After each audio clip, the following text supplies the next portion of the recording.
वो सीनियर्स का ग्रुप था जो यूनिवर्सिटी गेट के करीब ही मौजूद था और नए आने वाले स्टूडेंट्स की रैगिंग कर रहा था। इस ग्रुप का हेड आरेज खानज़ादा था जो अपनी दौलत और असर व रसूख की वजह से पूरी यूनिवर्सिटी में मशहूर था। ऊपर से डैशिंग पर्सनैलिटी भी चार चांद लगाती थी।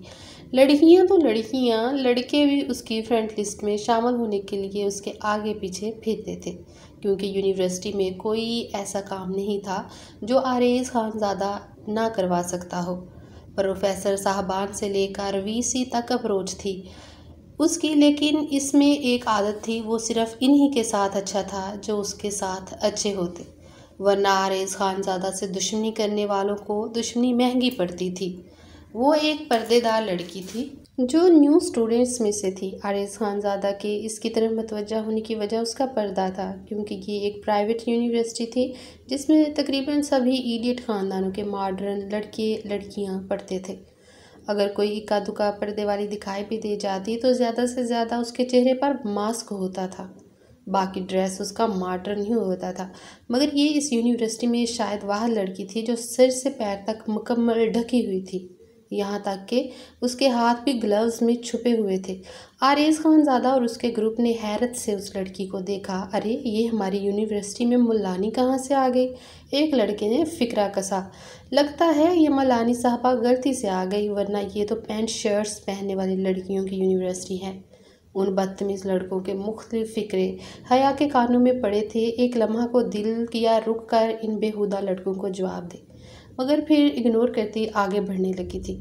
जब आरेज खानज़ादा की पुकार पर रुकी, उसकी पुकार में भी हकारत थी। इधर आओ लड़की, हमसे परमिशन लिए बिना तुम आगे नहीं जा सकती, उसने कदरे रोब भरे अंदाज में कहा। उसके साथी भी तमस्खराना निगाहों से उस लड़की को देख रहे थे, जिसकी ब्लैक नकाब में छुपी हुई आंखें भी आधी ही नज़र आ रही थीं। यकीनन ये लड़की बदसूरत है, या उसके चेहरे पर कोई ऐसा नक्स है जिसकी वजह से उसे चेहरा छुपाना पड़ रहा है। आरेज के साथ बैठे लड़के ने उसके कान में सरगोशी की तो चंद लम्हे सोचने के बाद उसने उस लड़की को नकाब उतारने का हुक्म दिया। जवाब में चंद पल की खामोशी के बाद उस लड़की की गसीली आवाज़ सुनाई दी। दिमाग ठीक है आपका मिस्टर? आप कौन होते हैं किसी पर्दादार लड़की को ऐसा हुक्म देने वाले? जवाब में आरेज खानज़ादा ने आबरू उचका कर उसका गसीला अंदाज मुलाहजा करते हुए कहा, मुलानी साहबा, मैं चाहूँ तो आपको खड़े खड़े यहाँ से बेदखल कर सकता हूँ, वापसी का रास्ता दिखा सकता हूँ, और मुझे कोई पूछने वाला भी नहीं होगा। आज तुम जूनियर्स की रैगिंग चल रही है, लिहाजा सीनियर की बात पर अमल करना तुम्हारा फ़र्ज़ है, और वाइज आरेज खानज़ादा से पंगा लेना महंगा पड़ सकता है। उसका धमकी अमेज़ लहजा हया के तन बदन में जैसे आग लगा गया था। तुम होते कौन हो मुझे ऐसा घटिया हुक्म देने वाले? दूसरों की बहनों बेटियों के तुम कुछ नहीं लगते, लिहाजा ऐसे हुक्म अपने घर की औरतों को दो। लड़की तमीज़ से तुम वाकिफ़ नहीं हो। आरेज खानज़ादा से तभी गुस्ताखी कर रही हो, आरेज खानज़ादा के साथ खड़े लड़के ने दरश्त अंदाज में कहा। वो सब अब इसके इर्द गिर्द आ खड़े हुए जैसे खौफजदा करने का इरादा हो। उन सब में उसके ज़्यादा करीब आरेज खानज़ादा खड़ा था, जिसकी निगाहों में बेहद तपश थी, सर्दपन था। क्या बकवास की तुमने लड़की? आरेज खानज़ादा गराया। क्या बदतमीज़ी है, ये मेरा रास्ता छोड़ो तुम लोग, हया ने कपकपाते हुए लहजे में कहा। वो इतने सारे लड़कों को अपने गिर्द घेरा डालते देखकर कुछ घबरा सी गई थी।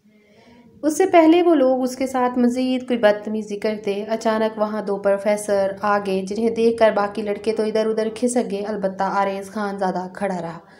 मामला समझ लेने के बावजूद उन्होंने उसे डांटा नहीं, बल्कि रिक्वेस्ट करने वाले अंदाज में रैगिंग ख़त्म करने का कहने लगे। इसके साथ उनका बात करने का अंदाज ऐसे था जैसे वो उनका स्टूडेंट नहीं बल्कि वो इसके स्टूडेंट्स हों। एक प्रोफेसर ने हया से मुखातब होकर उसे वहाँ से जाने को कहा तो वो फ़ौरन वहाँ से निकली और दिल ही दिल में खुदा का शुक्र अदा करने लगी कि अगर प्रोफेसर ना आते तो पता नहीं वो बदतमीज़ लड़के, ख़ास तौर पर वो ब्राउन आँखों वाला बेहुदा लड़का जिसने उसे नकाब उतारने का कहा था, उसके साथ क्या करते।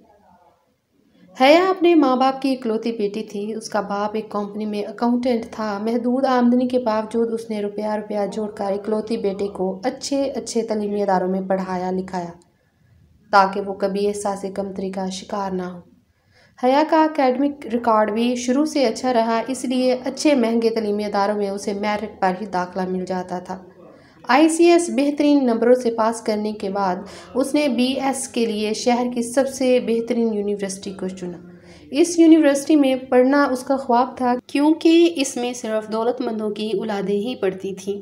मगर उसके बाप वकार अहमद को जब बेटी की ख्वाहिश का पता चला तो ऑफिस से कर्ज लेकर उसने हया को एडमिशन दिलाया। वो बहुत एक्साइटेड होकर यूनिवर्सिटी आई थी, मगर पहला दिन ही उसके लिए बुरा साबित हुआ जब एक बिगड़े रईसजादे आरेज खानजादा ने अपने ग्रुप के साथ मिलकर उसके पर्दे का मजाक उड़ाते हुए बदतमीजी की। पर्दा करना उसने तब शुरू किया था जब वो मैट्रिक में पढ़ती थी। दरअसल उसे बचपन से ही आलमा बनने का शौक था। स्कूल के साथ उसने मदरसे में भी दाखिला लिया हुआ था। 8वीं क्लास में उसने कुरान हिफ्ज़ कर लिया था और मैट्रिक में पहुंचकर बाकायदगी से पर्दा करने लगी थी। इसका ये पर्दा कभी भी उसके रास्ते में किसी तरह की रुकावट नहीं बना, मगर अब यूनिवर्सिटी में आकर उसे लग रहा था कि इस पर्दे की वजह से ज़रूर उसे तज़हीक का निशाना बनाया जाएगा।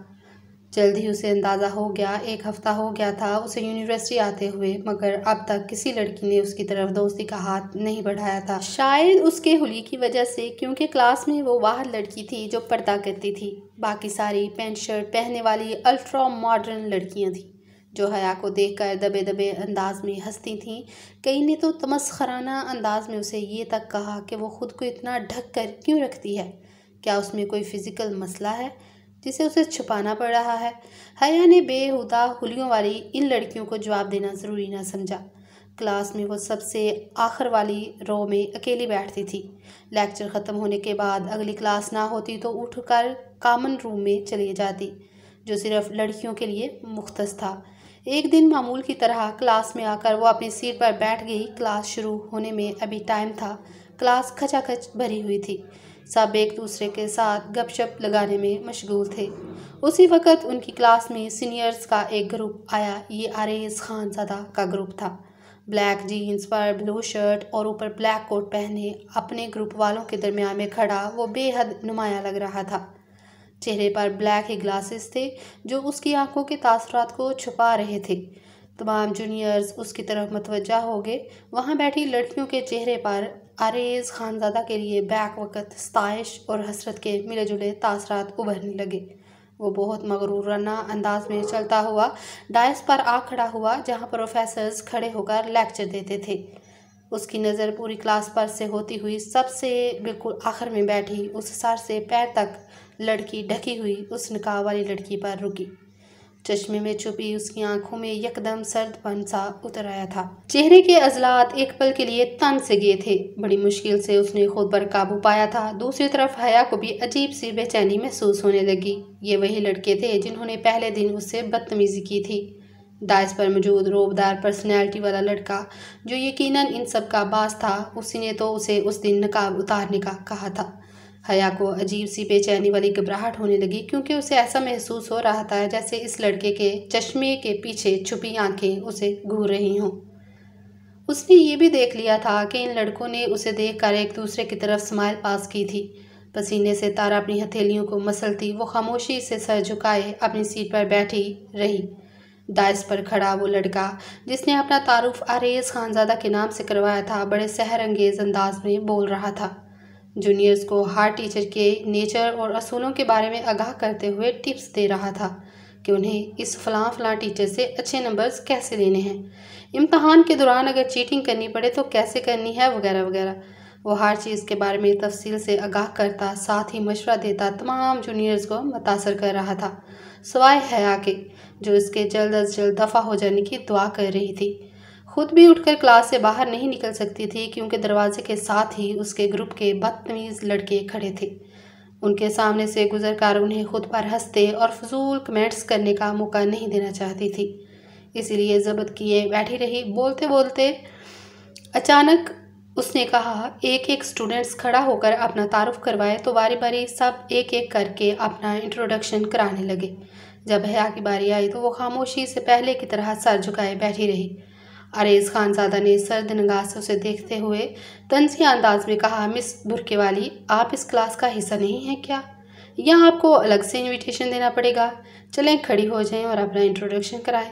मगर वो फिर भी खामोश अपनी जगह पर बैठी रही, उसकी तरफ देखा तक नहीं। अरेज खानजादा के तो जैसे तन बदन में आग लग गई।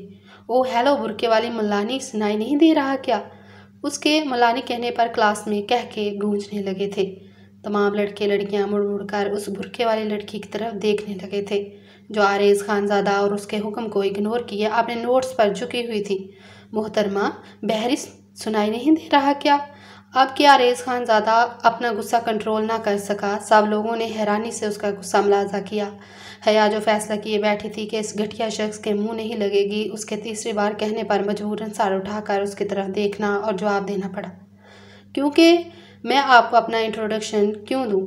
आप कोई प्रोफेसर हैं, इस यूनिवर्सिटी के वीसी हैं, किस हैसियत से मुझसे मेरा तारफ़ मांग रहे हैं? उसकी इस बात पर सब हैरानगी से एक दूसरे की तरफ यूं देखने लगे जैसे उन्हें इस बुरके वाली लड़की से ऐसी तवक्को ना थी। आरेज खानजादा ने लब भेजकर अपना गुस्सा कंट्रोल किया और लबों पर हल्की सी तन से स्माइल लाते हुए कहा, मिस बुरके वाली, आपने शायद मेरा तारफ़ ठीक से सुना नहीं। स्टूडेंट्स से लेकर प्रोफेसर्स तक कोई ऐसा फ़र्द नहीं जिसने आरेज खानजादा को कभी किसी बात के लिए इनकार किया हो। खैर, आप नहीं हैं इसलिए पहली और आखिरी गलती समझकर माफ़ कर रहा हूँ। चले गाइस, अब हम चलते हैं। वो मसनूई मुस्कुराहट चेहरे पर सजाए अलविदाई कलमात कहते अपने ग्रुप के साथ वहाँ से चला गया था। हया ने तनफ़्फ़ुर से उसे जाते देखा। वो समझ गई थी वो शख्स इसके हाथों बेइज्जत होकर सबके सामने शर्मिंदगी नहीं उठाना चाहता था, क्योंकि उसे मालूम था वो हरगिज़ उसके हुक्म पर अमल ना करती। इसलिए नॉर्मल अंदाज शो करता वहाँ से चला गया था। दर हकीकत उसे आग लगी थी। उसके चेहरे के तासुरात, जिन्हें उसने बामुश्किल नॉर्मल रखा हुआ था, बाहर निकलकर ख़तरनाक हद तक सख्त हो गए थे। छोड़ूंगा नहीं इस साली को, वो मुंह में बुड़बुड़ा रहा था। दूसरे दिन हया का उससे फिर सामना हो गया जब वो कुछ बुक्स इशू करवा के लाइब्रेरी से निकल रही थी। कॉरिडोर में आरेज खानजादा अपने दोस्तों के साथ आता दिखाई दिया। हया रास्ता छोड़ देना चाहती थी, मगर लाइब्रेरी से निकलकर कॉमन रूम की तरफ जाने के लिए यही इकलौता रास्ता था।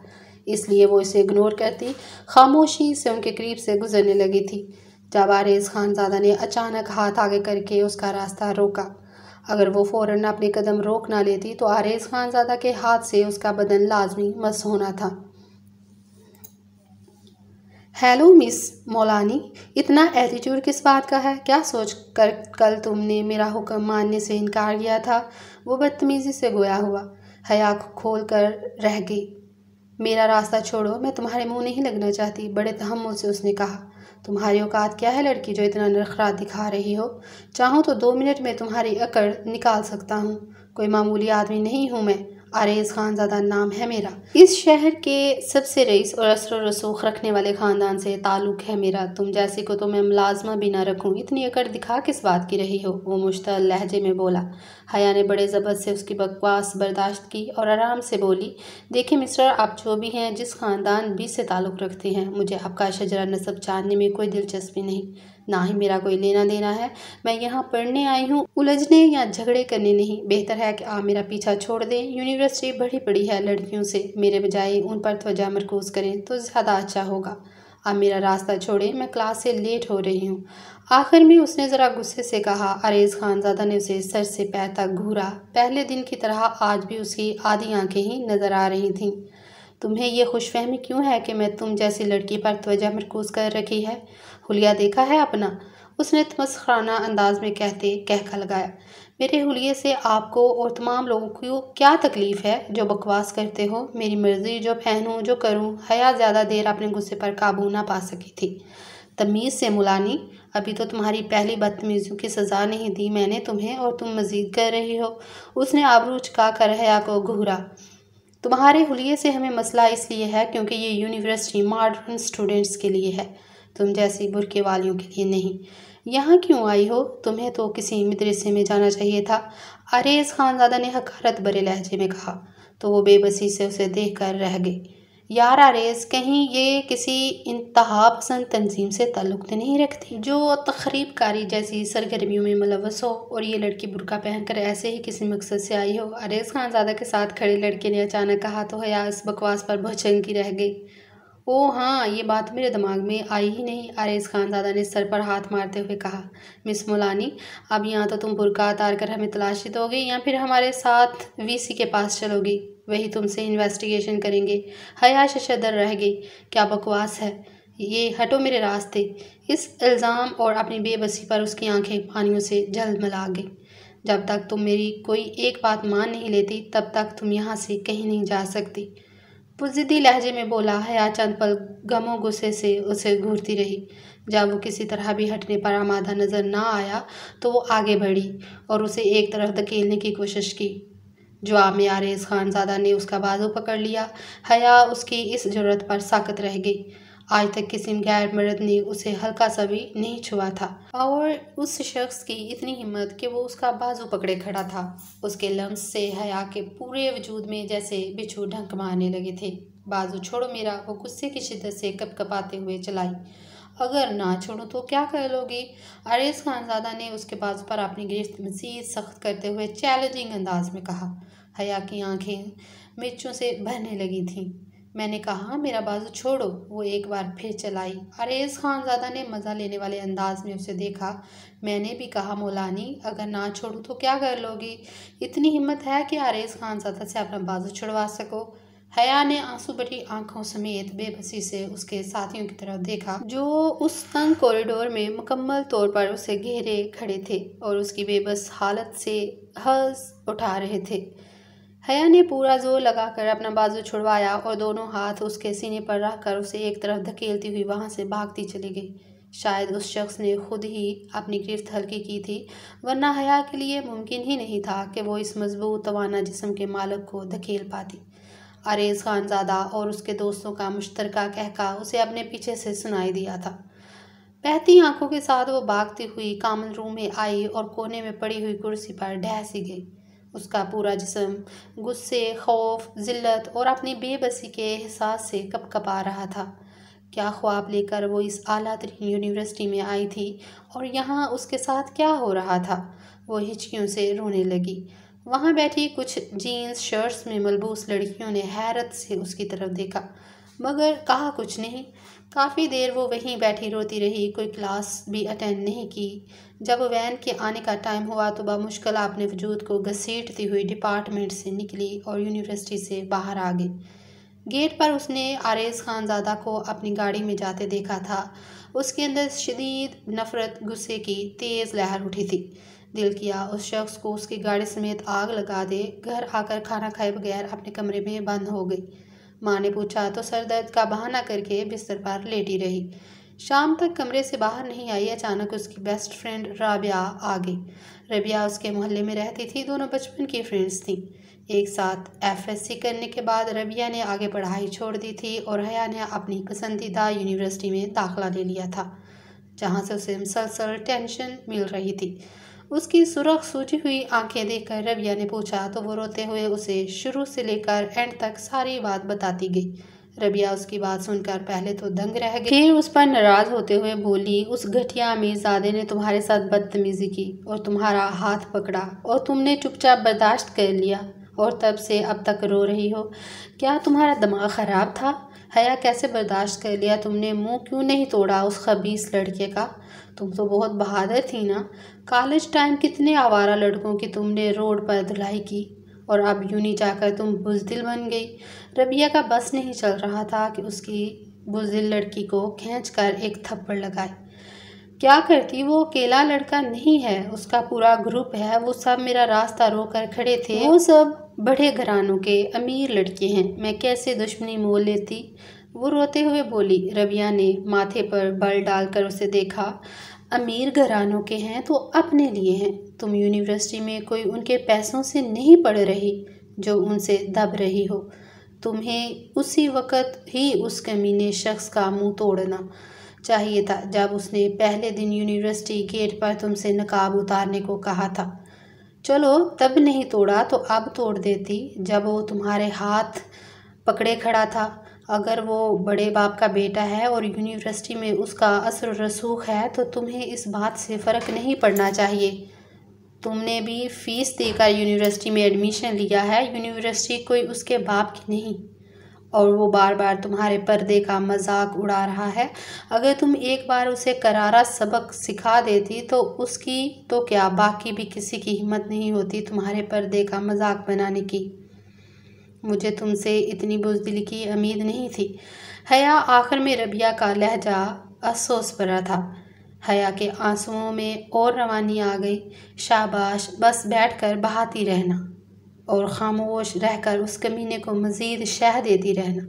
रबिया के तंजिया अंदाज पर उसने तड़प कर उसे देखा तो और क्या करूं? वो बेबसी से फूट फूट कर रो पड़ी। उसका रोना देखकर रबिया को अपने गलत लहजे और अंदाज का एहसास हुआ तो माजरत करते हुए बोली, सॉरी हया, मेरा मकसद तुम्हें मज़ीद हर्ट करना नहीं था। मुझे ये सुनकर गुस्सा आ गया कि एक अमीरज़ादा तुम्हें तंग कर रहा है, तुम्हारे पर्दे का मजाक बनाते लिमिट क्रॉस करता जा रहा है और तुम उसे सबक सिखाने के बजाय रोने धोने में अपनी एनर्जी वेस्ट कर रही हो। तो और क्या करूं रबिया, मैं उसका मुकाबला नहीं कर सकती। मुझे खौफ आता है उससे, उसके ग्रुप के बेहुदा लड़कों से। आज हाथ पकड़ा है, न जाने फिर किस हाथ तक जाए। यही तो मैं तुम्हें समझाना चाह रही हूँ यार। आज हाथ पकड़ा है, कल को उससे बड़ी कोई हरकत की तो क्या करोगी फिर? मैं क्या करूं? रबिया के कहने पर हया ने परेशान होकर उसकी तरफ देखा। तुम कल यूनिवर्सिटी जाओगी और जाकर आरेज खानजादा के मुंह पर उतनी ज़ोर से थप्पड़ मारोगी कि उस थप्पड़ की गूंज पूरी यूनिवर्सिटी में सुनाई दे। थप्पड़ कैसे रबिया? रबिया के कहने पर हया ने हक्का बक्का होकर उसकी तरफ देखा। तो ठीक है, फिर मुझे अपने साथ यूनिवर्सिटी ले जाओ, थप्पड़ मारकर उस कमीने का मुंह तोड़ाती हूँ। रबिया सचमुच तैयार हो गई। नहीं, तुम कैसे? हया ने उलझ कर उसे देखा। जब तुम ये काम नहीं कर सकती फिर मुझे ही करना पड़ेगा ना। और अब मैं मज़ीद कोई बहस नहीं सुनूंगी। या तो तुम खुद पे काम करोगी या मुझे लेकर जाओगी।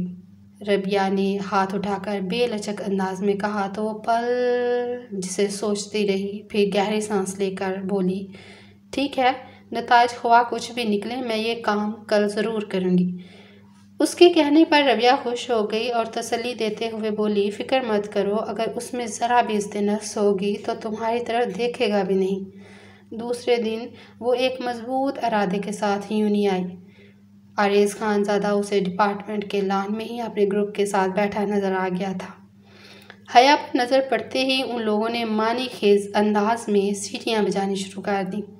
अरे आरेज़ यार, मुलानी तो फिर आ गई, जबकि हमें तो लगा था नहीं आएगी। अब किसी लड़के ने हैरत का इजहार करते हुए कहा। हाँ, होते हैं कुछ लोग ढीठ और बेगैरत, ये मुलानी भी शायद उन्हीं लोगों में से है। लगता है मज़ीद इलाज करना पड़ेगा। आरेज़ खानज़ादा ने तनफ़्फ़ुर बड़े अंदाज में उस लड़के को जवाब दिया। हया जो तज़बज़ब में मुब्तला सुस्त कदमों से वहाँ से गुजर रही थी, ये सोचते हुए कि रबिया की बात पर अमल करे ना करे, आरेज़ खानज़ादा की इलाज वाली बात पर यकदम फ़ैसला करके, रबिया ठीक कहती है, अगर मैंने अब तक इसका मुंह ना तोड़ा तो कल को ये कोई और बड़ी हरकत कर सकता है और एक बार उसको सबक सिखा दूँ तो उसके दोस्तों की भी हिम्मत नहीं होगी बकवास करने की। वो यही सोचते हुए आरेज़ खानज़ादा के सामने जा खड़ी हुई। उसने बेहद हैरान निगाहों से उसे अपने सामने तन कर खड़ी उस बुर्के वाली लड़की को देखा। उसके दोस्तों के चेहरे पर भी हैरानगी थी। क्या बात है मुलानी, तुम खुद ही शेर की खचार में। अभी इसकी बात मुकम्मल भी नहीं हुई थी जब हया ने अपनी पूरी ताकत से उसके मुंह पर तमाचा दे मारा। थप्पड़ की आवाज़ काफ़ी ऊंची थी। आरेज़ खानज़ादा एक पल को हैरत और बेयकीनी से साकत रह गया। उसके दोस्तों का हाल भी उससे मुख्तलिफ नहीं था।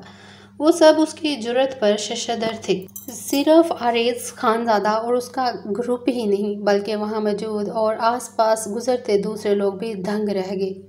ये शायद इस यूनिवर्सिटी में अनोखा वाक़या हुआ था जो किसी ने आरेज़ खानज़ादा पर हाथ उठाने की जुर्रत की थी, और वो भी एक लड़की ने। एक पल की हैरानगी के बाद आरेज़ खानज़ादा गुस्से से पागल होते उसे मारने के लिए आगे बढ़ा जब उसके दोस्तों ने उसे पकड़ लिया। छोड़ो मुझे, इस 2 टके की बुरके वाले की इतनी हिम्मत कि आरेज़ खानज़ादा पर हाथ उठाए, मैं इसे जान से मार दूंगा। औकात क्या है इसकी? वो दहाड़ा गुर्रा रहा था। उसके दोस्त बामुश्किल उसे काबू करते हया को वहाँ से जाने के इशारे कर रहे थे, जो बेखौफी से वहाँ खड़ी हुई थी। ये थप्पड़ तुम्हें सबक सिखाने के लिए था। आइंदा अगर मेरे रास्ते में आए और मुझसे बदतमीज़ी की या मुझे छुआ तो ऐसे और कई थप्पड़ पड़ेंगे। ये यूनी तुम्हारे बाप की नहीं है जहाँ पर तुम्हारी मर्ज़ी के लोग रहेंगे। अगर तुम में ज़रा भी इज़्ज़त नफ्स और गैरत होगी तो आज के बाद मेरे सामने भी नहीं आओगे, समझे। वो उंगली उठाकर वार्निंग दे रही थी। आरेज़ खानज़ादा ने खून आशाम निगाहों से उसे देखा। अगर उसके दोस्तों ने उसे ना पकड़ रखा होता तो वो इस लड़की की हशर नशर कर देता। पूरी यूनिवर्सिटी हैरत से तमाशा देख रही थी। ख़ास तौर पर वो लड़कियां बहुत खुश हो रही थीं जिनको आरेज़ खानज़ादा ने कभी लिफ्ट ना दी या दिल भर जाने पर छोड़ दिया। उसने रबिया के कहने पर आरेज़ खानज़ादा को सबक सिखाने के लिए थप्पड़ तो मार दिया था, मगर दिल में डर गई थी। थप्पड़ खाने के बाद वो जिस तरह मुश्तल हुआ था ना जाने बदला लेने के लिए क्या करता। वो इतनी खौफज़दा हुई कि 2 दिन यूनिवर्सिटी न गई। तीसरे दिन जाने का सोच रही थी जब एक ऐसी गैर मुतवक्का मुसीबत नाज़िल हुई जिसने उसे और उसकी माँ बानो बेगम को शशदर कर दिया। उसके बाबा वक़ार अहमद को पुलिस ने ड्रग्स के कारोबार में मुलव्वस होने के इल्ज़ाम में गिरफ़्तार कर लिया था। ड्रग्स उनके दफ्तरी बैग से निकली थी। सबूत मिलने के बाद मज़ीद शक की कोई गुंजाइश ही नहीं रही थी। नौकरी भी जा चुकी थी और अब वो जेल में थे। हालांकि वो बेहद ईमानदार इंसान थे, न जाने वो इस मुसीबत में कैसे फंस गए थे। हया और बानो बेगम को समझ नहीं आ रहा कि वो क्या करे। फैमिली या रिश्तेदारों में भी कोई ऐसा मुखलिस बंदा ना था जो वक़ार अहमद की रहाई के लिए भाग दौड़ करता, साथ देता। जो एक दो थे वो ये कहकर साइड पर हो गए कि सारे सबूत वक़ार अहमद मुजरम होने की निशानदेही कर रहे हैं, इसलिए वो इस मामले में कुछ नहीं कर सकते। हया का रो रो कर बुरा हाल था। ऐसे में रबिया तसल्लियाँ देने के लिए मुसलसल उसके पास मौजूद थी। हया को उम्मीद की कोई किरण नज़र नहीं आ रही थी जब अचानक उसे एक अनजान नंबर से कॉल आई। हया आवाज़ सुनकर साकत रह गई। वो आरेज़ खानज़ादा था जो उसे कह रहा था अगर वो अपने बाप की इज़्ज़त के साथ रहाई और नौकरी की सलामती चाहती है तो उसे कल यूनिवर्सिटी में सबके सामने आरेज़ खानज़ादा से सॉरी करनी होगी, वरना उसका बाप कभी जेल की सलाखों से बाहर नहीं आ सकेगा। वो मुंह पर हाथ रखे बहती आंखों के साथ साकत बैठी थी। ये आरेज़ खानज़ादा का किया दरा होगा उसके वहमो गुमान में भी नहीं था। इसके पास अपने बाप को बचाने के लिए उसके सिवा कोई रास्ता नहीं था कि वो आरेज़ खानज़ादा से माफ़ी मांग ले। रबिया का भी यही कहना था कि अंकल की खातर उस कमीने इंसान की डिमांड पूरी कर लो। वो रोने लगी, काश मैंने तुम्हारी बात ना मानी होती, रबिया उसको थप्पड़ ना मारा होता तो अब वो इस हद तक तो ना जाता। सॉरी यार, मुझे लगा थप्पड़ के बाद वो पीछे हट जाएगा, मगर मुझे क्या पता था वो ऐसा करेगा, रबिया ने नादम होकर कहा। लेकिन अब क्या हो सकता था। थप्पड़ का जो नतीजा निकलना था वो तो निकल चुका था। वो सारी रात जागती रही, रोती और सोचती रही। सुबह एक फ़ैसला करके उसने आरेज़ खानज़ादा को मैसेज कर दिया, मैं तुमसे माफ़ी मांगने को तैयार हूँ। जवाबन आरेज़ खानज़ादा की तरफ से गुड का मैसेज आया। यूनिवर्सिटी जाते हुए उसे ऐसा लग रहा था जैसे वो अपनी इज़्ज़त नफ्स का जनाजा निकालने जा रही हो। उसे अपनी इस ख्वाहिश पर सख्त पछतावा हो रहा था जिसको पूरा करने के लिए उसने अपनी औकात से बढ़कर ख्वाब देखा और अमीरों के लिए मुख्तिस उस यूनिवर्सिटी में एडमिशन लिया। वो जब डिपार्टमेंट पहुंची तो आरेज़ खानज़ादा अपने ग्रुप के साथ सामने ही बैठा था, जैसे उसका इंतज़ार कर रहा हो। हया शशोपंज में मुब्तला हो गई कि जाए ना जाए, क्योंकि उसने समझा था जब वो उससे माफ़ी मांगेगी तब सिर्फ उसका अपना ही ग्रुप होगा साथ। मगर यहाँ तो उसके ग्रुप के अलावा और भी बहुत से लोग बैठे थे। अभी वो राता मुलतवी करने का सोच ही रही थी जब आरेज़ खानज़ादा का मैसेज उसके फ़ोन पर आया। वो उसे आकर इन सब के सामने माफ़ी मांगने को कह रहा था। हया ने मिन्नत करने वाले अंदाज में उसे मैसेज लिखा, प्लीज़ इतने लोगों के सामने मुझसे माफ़ी मत मंगवाओ, सिर्फ तुम्हारा ग्रुप हो तो मैं मांग लूँगी। मगर आरेज़ खानज़ादा ज़रा भी रायत देने को तैयार नहीं था। मजबूरन हया को मरे मरे कदमों से उसकी तरफ जाना पड़ा।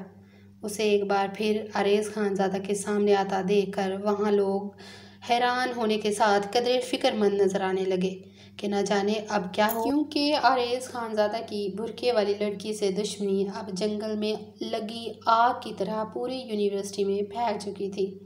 सॉरी, वो इसके सामने जाकर सपाट लहजे में बोली। सब हैरान रह गए। क्या कहा? सुनाई नहीं दिया, फिर से कहो, चेहरे पर फातिहाना तासुर लाते हुए आरेज़ खानज़ादा ने कहा। तो हया खुद पर जब्त करते पहले से कदरे ऊंची आवाज़ में सॉरी कहा। जवाब में आरेज खानजादा का हाथ उठा और एक ज़ोरदार तमाचा हया के गाल पर पड़ा। थप्पड़ इतनी ताकत से मारा गया था कि वो ना सिर्फ लड़खड़ा गई बल्कि चेहरे पर से नकाब भी गिर गया। हर कोई साकत रह गया, आरेज खानजादा के इस गैर मुतवक्का थप्पड़ पर ही नहीं बल्कि उस चांद से चेहरे को देखकर जिससे अब पर्दा हट चुका था। बड़ी बड़ी गहरी आंखें, खूबसूरत तराशीदा भवें, लंबी गहरी पलकें, खूबसूरत नाक, कटावदार गुलाबी होंठ, बेतहाशा सुर्खो सफ़ेद रंग। नकाब के पीछे इतना हुस्न छुपा हुआ था, हर कोई ये देखकर दंग रह गया था। खुद आरेज खानजादा भी फटी फटी निगाहों से उसे देख रहा था। बेयकीनी के झटके से निकलकर हया ने अपना गिरा हुआ नकाब चेहरे पर डाला और रोते हुए वहाँ से निकलती चली गई। एक बार फिर वो सबका मौजू गुफ्तगू थी। आरेज खानजादा के दोस्तों समेत तमाम लड़के लड़कियां उसके हुस्न की तारीफ़ करते अपने गलत अंदाज़ों पर हैरान हो रहे थे कि वो तो समझते रहे कि बदसूरत होगी, कोई नक्स होगा तभी खुद को छुपा कर आती थी, मगर वो इतनी हसीन हो गई ये उनके वहमो गमा में भी नहीं था। आरेज खानजादा तो गुमसुम होकर रह गया था। वो मुलानी जिसको वो हमेशा हकारत की निगाह से देखता, उसका मजाक उड़ाता आया था, पहली ही निगाह में अपने हुस्न से उसे घायल कर गई थी। वकार अहमद घर आ चुके थे, उन पर लगे इल्ज़ाम भी हट चुके थे, नौकरी भी बहाल हो चुकी थी, मगर महल्ले और रिश्तेदारों में जो बदनामी हुई थी उसका अज़ाला मुमकिन नहीं था। हया ने यूनिवर्सिटी जाना छोड़ दिया। वकार अहमद और बानो उससे वजह पूछ पूछ कर थक गए, मगर उसकी एक ही रट थी, वजह कोई ख़ास नहीं है, बस वो अब प्राइवेट पढ़ेगी।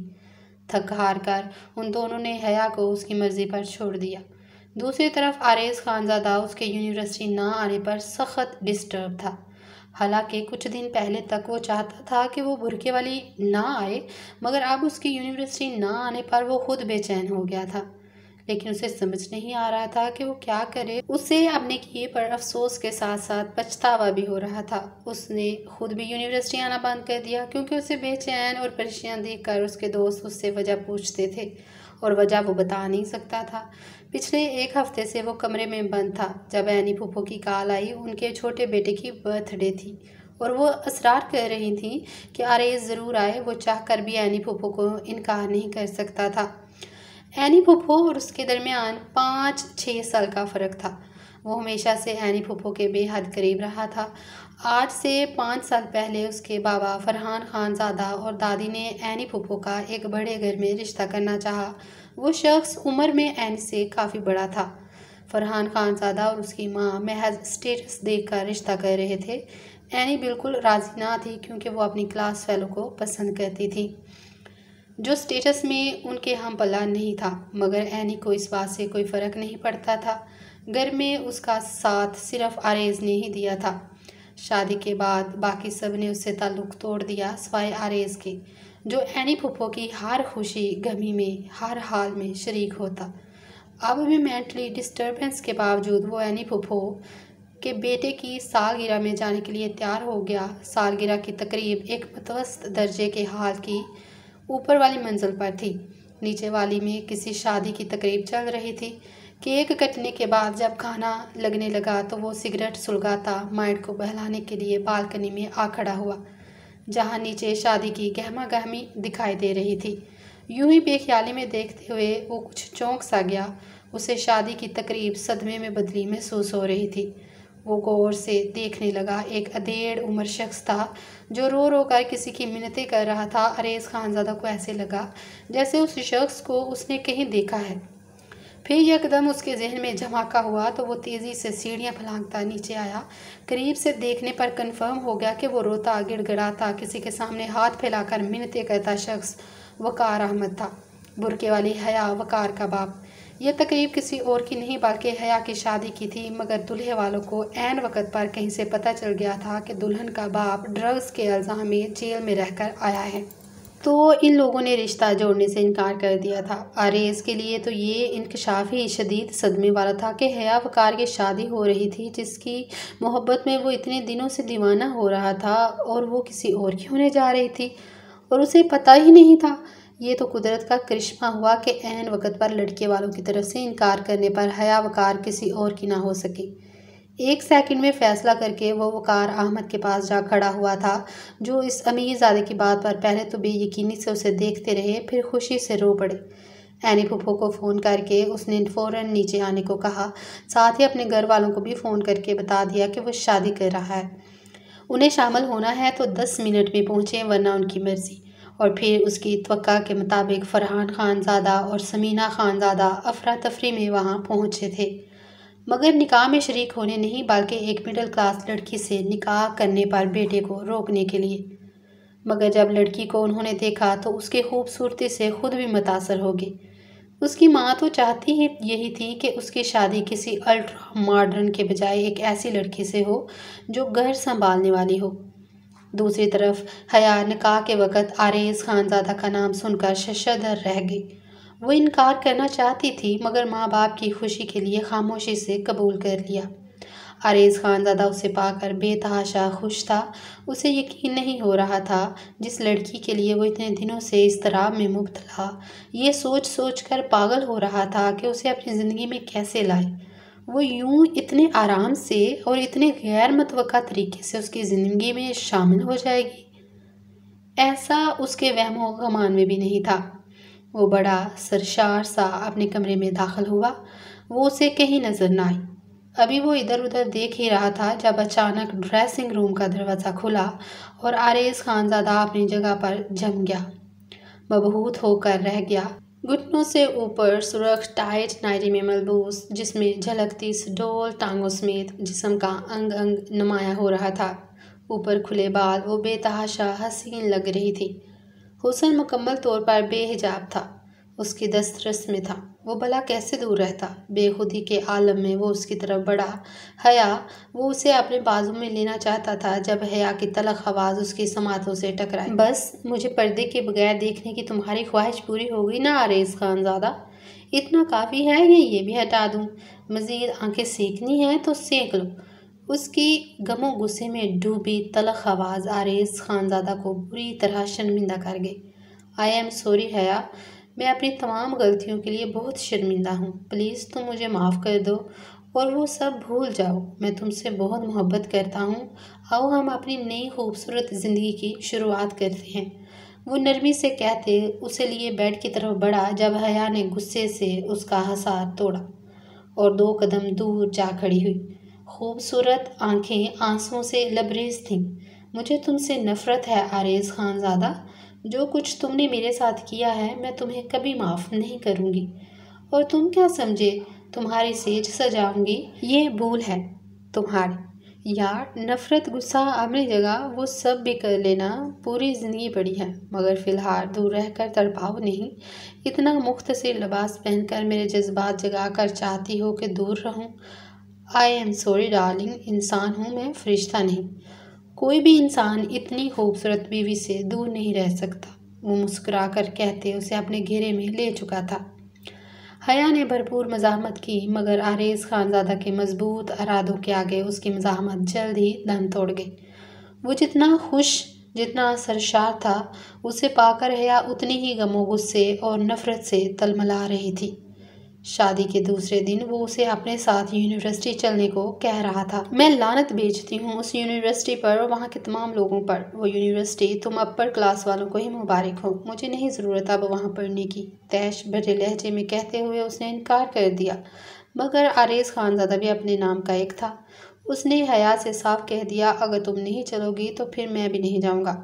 24 घंटे यहीं बेडरूम में तुम्हारे साथ बैठा रहूँगा, और सिर्फ बैठा नहीं रहूँगा बल्कि मेरी गुर्बत भी झेलनी पड़ेगी। हया भी फिर भी न मानती। अगर वो अपनी बात सच न कर दिखाता।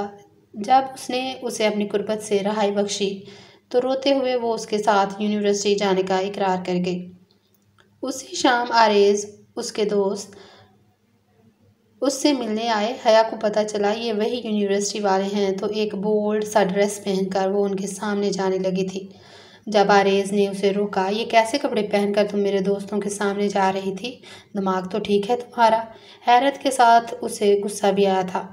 हाँ बिल्कुल ठीक है। एक्चुअली तुम्हारी तरह तुम्हारे दोस्त भी मुझे बेहिजाब देखने के ख्वाहिशमंद थे ना, तो सोचा उनकी ख्वाहिश पूरी कर दूं।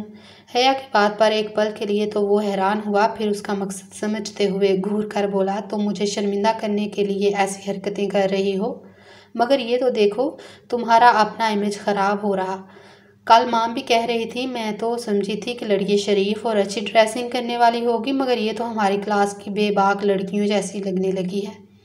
ठीक है, मुझसे नफरत गुस्सा अपनी जगह, मगर खुद को तो डिग्रेड मत किया करो यार। आखिर में उसका लहजा इल्तिजाया था, मगर हया पर कोई असर ना हुआ। वो ढीठ बनकर उसी हुलिये में बाहर जाने लगी थी जब आरेज ने उसे बाजू से पकड़कर बेड पर धकेला और खुद कमरे से बाहर निकलकर दरवाज़ा लॉक कर दिया। पीछे वो औंधे मुंह बेड पर पड़ी रोती रही। फिर उठी तो सामने आईने में अपने हुलिये को देखकर उसे खुद भी शर्म आ गई।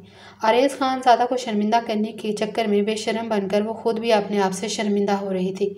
फिर यहीं पर इख्तवा नहीं हुआ, दूसरे दिन उसके साथ यूनी जाने के लिए उसने टाइट जीन्स और बिना आस्तीनों की शर्ट का इंतखाब किया।